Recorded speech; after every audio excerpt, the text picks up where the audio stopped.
Now, as you go out and speak, your chances are you're going to encounter one of four microphone situations. One is no microphone at all. Number two is a microphone attached to a lectern. Three is a handheld microphone, and four is a lavalier microphone. Now, given the choice, I always ask for a lavalier mic. A lavalier mic is this tiny, inconspicuous microphone that attaches up to your tie or your shirt up near your collar. If you've ever watched the news, the newscasters on TV are wearing these.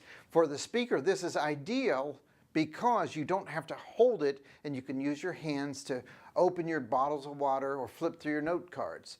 The only downside of a lavalier mic is that the battery pack has to go somewhere. Let me show you. This battery pack has to attach somewhere. Now, for a guy, we can attach it to our belt or we can fit it in a pocket. But sometimes women's clothing lacks that pocket or that belt, and that battery pack still has to go somewhere. So I've seen women have to go into the restroom and get a colleague to attach it to the back of their bra strap.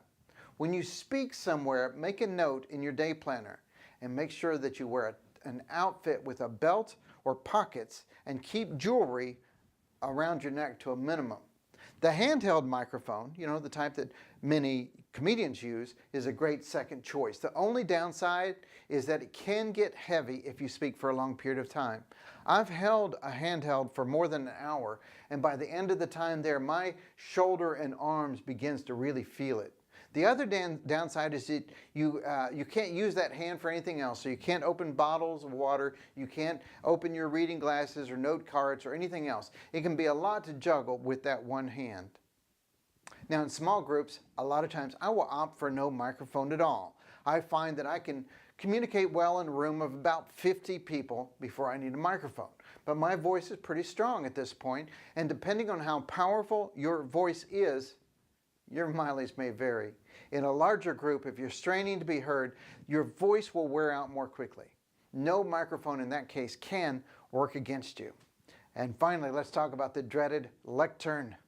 I try to work with event organizers to get a lavalier mic if at all possible, and sometimes they will tell you that the mic is on the lectern and that's the only choice.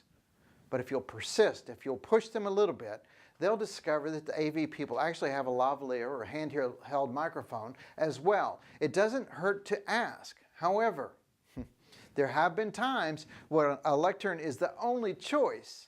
And if the event is small enough, you may be able to speak loudly enough to not need the microphone. But if you do get a lavalier mic or a lectern mic, just try to stand back away from it a little bit and speak loudly so you can still do all of your gestures. But talk about the microphone situation when you first get the opportunity to speak. So they'll say, Daniel, would you like to come speak? And then I will say, great, what's your microphone situation? And we'll talk about what would work best.